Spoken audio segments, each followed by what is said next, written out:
My dryer won't start. What is going on with it? If you were talking about a toaster or a can opener, I'd suggest making sure it was plugged in. I've never unplugged the dryer. Has the circuit breaker in the laundry room been tripped? It'll prevent the washer and the dryer from turning on. I could check. What else could be the problem?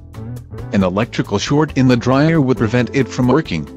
An electrical problem might cause that, sure. But what caused the electrical problem? Heat, moisture, general malfunction, pick one or all three.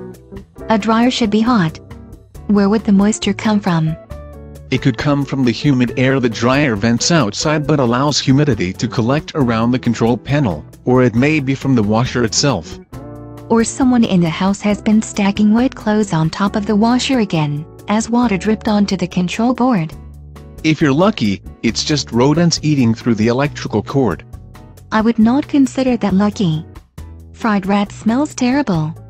But a new cord is cheap, whereas a malfunctioning control panel is expensive. I wonder if it would give me a good error message to say what is wrong.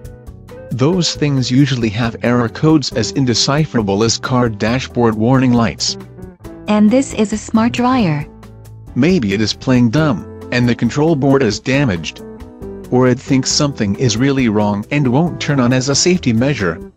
Why would a dryer refuse to start? If it thinks there is an electrical short or bad pilot light, it may not turn on as a safety measure. Or the start button is just broken. You could start with that.